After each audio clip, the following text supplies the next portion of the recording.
I was struck by Rennie DeVries's video a couple of weeks ago, musing about uh, how to achieve integrity and freedom from a populist position.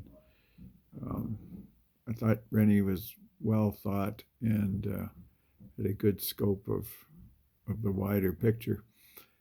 Um, he responded to me about some thoughts I'd had about liberty and wanted to talk a bit more about this notion of what we think is liberty or how we view liberty commonly in our society, and perhaps maybe we need to think about that a little more deeply.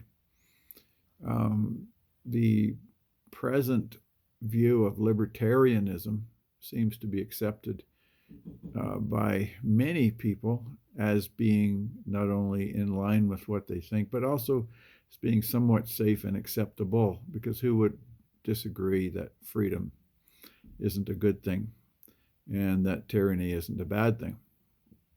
But I wanted to open that up a little bit um, for what's really in the background of our libertarian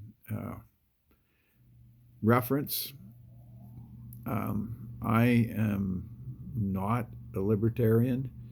I am a Christian, um, although the church has been one of my greatest difficulties and had to be overcome in a lot of ways.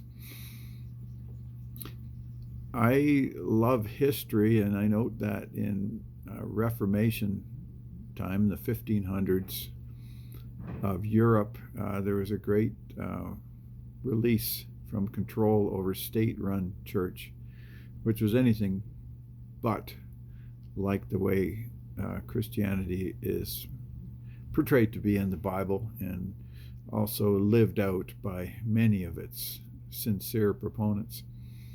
So Europe started to become affected by a personal freedom from that state-run church.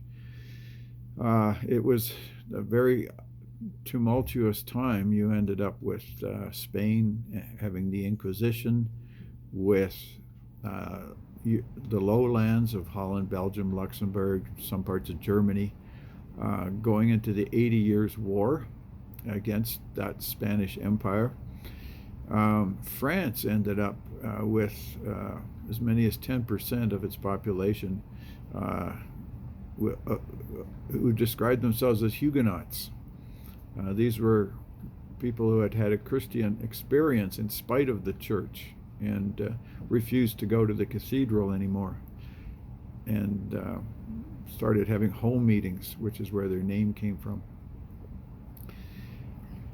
I think I'm going to take a break and start a new video because these only transmit so much. That's 3 minutes.